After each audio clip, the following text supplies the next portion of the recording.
बंधु,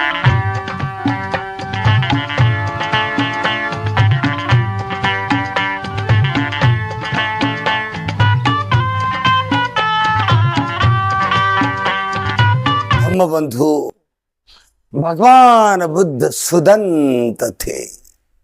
सुदंत यानी उन्होंने अपने चित्त को एक सीमा से भी अधिक रूप में संयमित कर दिया था। हम अपने चित्त के अधीन होते हैं। चित्त घुमक्कड़ है, चंचल है, बंदर की तरह है। वो जैसे विचार करते रहता है वैसे विचारों की तरंगे हमारे मन में उठती हैं और हम कार्यान्वित होते रहते हैं। इसलिए हमारे काया के कर्म हमारे वश में नहीं, हमारे वाणी के कर्म हमारे वश में नहीं, हमारे मन के कर्म हमारे वश में नहीं। और जब काया, वाचा और मन के कर्म वश में न हो, उन पर संपूर्ण हमारा अधिकार ना हो, अंकुश ना हो, तो फिर तो हम कर्मों की शुद्धता का दावा कर ही नहीं सकते। और कर्म को अगर शुद्ध रखना है, शुद्धता का दावा करना है, तो मन पर संयम होना बहुत जरूरी है। और ये संयम भी ऐसा कि हम मन के गुलाम ना बने, मन हमारा गुलाम हो। भगवान बुद्ध ने अपने मन को, अपने चित्त को इस कदर वश में कर रखा था कि चित्त उनका गुलाम। भगवान बुद्ध का मन ऐसा ही था, उन्होंने अपने मन को ऐसा ही सुदंत बना दिया था। और कितना सुदंत था कि शांत रखते थे, अविचलित रखते थे। संयम बहुत प्रबल था उनके मन का। उनके मन का संयम कितना प्रबल था, कितना शांत मन रहता था। एक घटना से इसकी बात करेंगे। कट्वान कठमुदरम युगाभिनीयं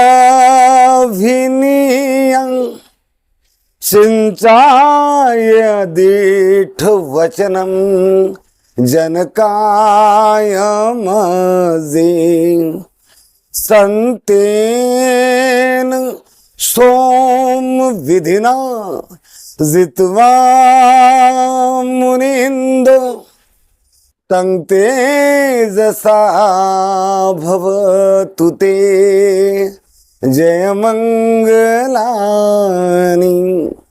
चिंचा बहुत सुंदर, अति आकर्ष, लावण्यमय, मोहमयी स्त्री गरीब थी।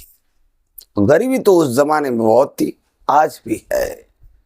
जब देखा कि चारों दिशाओं में चारों वर्णों के लोग भगवान बुद्ध के धम्म को अपनाने लगे हैं, भगवान के शिष्य बनने लगे हैं, कई गृह त्यागी बनने लगे हैं, कई समन बनने लगे हैं, कई सोतापन्न बनने लगे हैं, सारा जम्बूद्वीप भगवान के प्रभाव में आकर धम्ममय होने लगा है।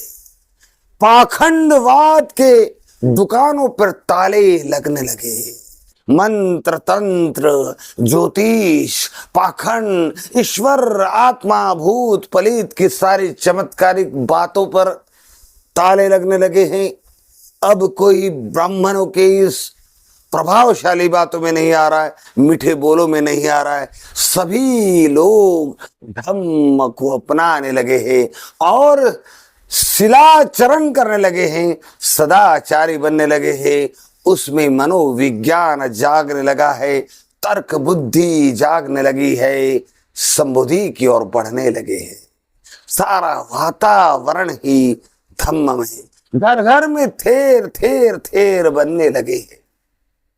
और जो लालची, लोभी ब्राह्मण थे, जिनको अपने कर्म कांडों, मंत्र तंत्रों, यज्ञों के माध्यम से धन लूटने के लालच थी, लोभ था, राजा महाराजा नगर श्रेष्ठ से उनको यही विद्या के कारण दक्षिणा में कई सोने का मुद्राएं दान मिलती थी।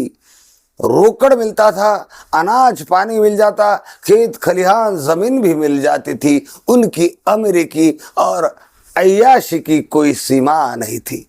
जब ताले लगने लगी, सभी सदाचारी शिलाचारी बनने लगे, शुद्ध धर्म विशुद्ध धर्म की गंगा में बहने लगी, तो ये सब कुछ बंद होने लगा। फिर भगवान बुद्ध को रोकने के लिए षड्यंत्र पे षड्यंत्र होने लगी, ब्राह्मण सभा भरने लगी, और उस ब्राह्मण सभा में निश्चित किया गया कि हर हाल में सिद्धार्थ गौतम को रोका जाए, बुद्ध को बदनाम किया जाए। जब तक उन्हें बदनाम नहीं कर देते, उनके शिष्यों की संख्या घटती नहीं, उनका प्रजा पर जो प्रभाव है वो कम नहीं होता, और प्रजा हमारी और मुड़ती नहीं। तो चिंचा नामक एक सुंदरी को पकड़ा, उसे धन की लालच दी गई, जमीन जायदाद देने की लालच दे दी गई, और उसे कहा गया कि सभी लोग दिन भर भगवान बुद्ध के उस मठ में जाते हैं, धर्म श्रवण करते हैं और शाम को लौटते हैं। तुम्हें शाम को जब लोग वहां से लौट रहे हो, तब नीचे से उस मठ की ओर चढ़ना है, सबको नमो बुद्धाय कहते जाना है, भगवान बुद्ध की गुणगान गाते जाना है। जब कोई तुम्हें पूछे कि सारे लौट रहे हैं, अपने घरों की तरफ जा रहे हैं और शाम होने वाली है, तुम इस आश्रम की ओर कैसे जा रहे हो, तुम्हें जानबूझकर उन्हें बताना है कि भगवान ने मुझे बुलाया है, भगवान ने मुझे बुलाया, बस। और फिर उन पर ये इल्जाम लगाना है कि उनका तुम्हारे साथ शरीर संबंध है और उनका गर्भ तुम्हारे पेट में पल रहा है। यही एक कलंक है। इसी कलंक से गौतम कलंकित होगी, बदनाम होगी, और तभी लोगों के ऊपर उनका जो प्रभाव है वो खत्म हो जाएगा। चिंचा लोभ की मारी, गरीबी की मारी, लोभ की मारी लोभान्वित हो गई, इनकी बातों में आ गई। उसे पता नहीं रहा, होश नहीं रहा कि वो किसके बदनामी के कार्य में अपने आप को झोंक रही है। चिंचा ने जैसा बताया वैसा करना प्रारंभ कर दिया। बहुत सज धज कर, बहुत आकर्षक स्वरूप धारण कर कर चिंचा ठीक उसी समय आश्रम की तरफ जाती, जिस समय लोग धर्म श्रवण करने के बाद, देशना सुनने के बाद अपनी घरों की तरफ लौटते।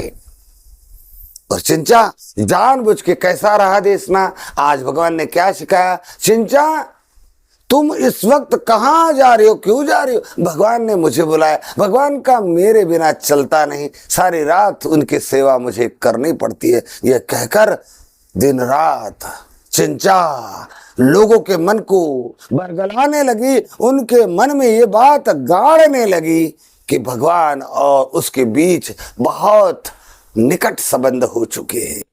और एक दिन भगवान की देशना चल रही थी, राजा बिंबिसार भी वहां था, उसके सैनिक भी वहां थे, नगर श्रेष्ठी वहां थे, ऊंचे कुल के ब्राह्मण वहां थे, नगर पति वहां थे, सारा नगर जन वहां था। भगवान की देशना चल रही थी। चिंचा ने अपने पेट पर काष्ठ लपेट लिया और गर्भिणी का स्वरूप धारण कर लिया था, और बीच सभा में बैठी थी। आधी देशना जैसे ही खत्म हुई, चिंचा बीच में से खड़ी हुई और कहने लगी, बस बहुत हो गया, इन लोगों को देशना सुना रहे, धर्म की बात कर रहे, लेकिन तुम्हारा गर्भ जो मेरे पेट में पल रहा है, इसके बारे में तो सोचो। ये राजा महाराजा है, इनसे कुछ धन तो मांगो, दक्षिणा तो मांगो, ताकि हमारा होने वाला बच्चा जो है इसके भविष्य के लिए कुछ किया जाए। चिंचा की ये बात इस तरह से जैसे बिजली क्रोधती है, उस तरह से प्रजा पर पड़ी। प्रजा अवाक होकर चिंचा की तरफ देखने लगे, भगवान की तरफ देखने लगे। बिंबिसार राजा को क्रोध आया, सेनापतियों को क्रोध आया, कुलीन ब्राह्मण श्रेष्ठ नगर श्रेष्ठ को क्रोध आया। चिंचा तुम ये क्या कह रहे हो, तुम्हें कुछ समझ में आ रहा है, तुम होश में तो हो? भगवान इशारा करते, शांति रखी जाए, बोलो चिंचा तुम्हें क्या बोलना है, तुम बोले जाओ। भगवान चाहते तो बिंबिसार को एक इशारा करते, बिंबिसार राजा तलवार के एक झटके से चिंचा की गर्दन अलग कर सकते थे। नगरपति नगर श्रेष्ठी चिंचा पर बहिष्कार डाल सकते थे, उसको नगर से वंचित कर सकते थे, लेकिन भगवान के मना करने से, भगवान की आज्ञा का पालन करते हुए क्या हो रहा है सभी ध्यान से सुनने लगे। चिंचा भगवान से कहती है, लोगों से कहती है कि सिद्धार्थ गौतम और मेरे बीच प्रेम संबंध है और हमारे प्रेम की निशानी मेरे गर्भ में पल रही है। मेरे पेट में पलने वाला बच्चा भगवान बुद्ध का बच्चा है। नगरपति नगर श्रेष्ठी राजा बिंबिसार चिंचा और भगवान के तरफ देखने लगे। भगवान कहते, हे चिंचा जरा नजदीक तो आओ। नजदीक आकर फिर से अपनी बात दोहराओ। भगवान के कोमल शब्द, भगवान की मीठी वाणी, हे माते जरा नजदीक आओ। आप क्या कह रही है, जरा नजदीक आकर मुझे कहो। जैसे ही भगवान ने चिंचा को माता कह के पुकारा, चिंचा का मन घबराने लगा। उसके काया पर रोंगटे खड़े ने, घबराहट की निशानी उसके चेहरे पे आने लगी। घबराहट के कारण वो थर थर कांपने लगी, उसको पसीने छूटने लगी। फिर भी डरे डरे सहमे सहमे कदमों से भगवान की तरफ जाती है। और जो काष्ठ बांधा होता है, काष्ठ शरीर के कंपन के कारण, घबराहट के कारण काष्ठ छूट पड़ता है। जो कुछ उसने लपेटा होता है खुलकर सामने गिर पड़ता है। चिंचा की पोल खुलती है और यहां भगवान का संयम, भगवान की शांति का हमें दर्शन होता है। चिंचा उन पर आरोप लगा रही है कि हे मथ मुंडे, ये अपने आप को भगवान कहने वाले, संबुद्ध कहने वाले, क्या केवल देशना ही देते रहोगे कि इन राजा महाराजा से दक्षिणा मांगकर हमारे होने वाले बच्चों के भविष्य की चिंता भी करोगी? ऐसे शब्द चिंचा कहती है। लेकिन भगवान का मन संयमित था, शांत था। उनका शांत मन अशांत नहीं होता, उनका संयमित मन संयम नहीं छोड़ता, उनको क्रोध नहीं आता और इन शब्दों का भगवान के मन पर कोई भी प्रभाव नहीं पड़ता। और भगवान ना क्रोधित होते हैं, ना विचलित होते हैं, ना राजा महाराजाओं को चिंचा के खिलाफ एक्शन लेने देते हैं, ना नगरपति नगर श्रेष्ठियों को क्रोधित होने देते हैं। सबको शांत रहने की अपील करते हैं, स्वयं संयमित और शांत रहते हैं। तो उनके शांति पारमिता का बल, उनके संयम का बल का दर्शन हमें यहाँ होता है। इसीलिए भगवान कहते हैं, यथिंद खीले पटवीं सितोसिया अभूभुमाते असंपकंपियो तथापमं सुपुरुषं वदामि यो सच्चानि अवेच पश्यति। कि जैसे नगर में गड़ी कील विचलित नहीं होती, कितना भी तूफान आ जाए वो विचलित नहीं होती, अड़ग रहती है, स्थिर रहती है, वैसे ही अपने मन को विचलित न होने दे, मन का संयम न खोए, मन की शांति न खोए। और इसलिए कहा गया, कत्वान काठमुद्रम इव गभिनिया चिंचाय दीठ वचनं जनकाय मझे संतेन सोम विदिना जित्वा मुनिंदो तं तेजसा भवतु ते जय मंगलानि। नमो बुद्धाय।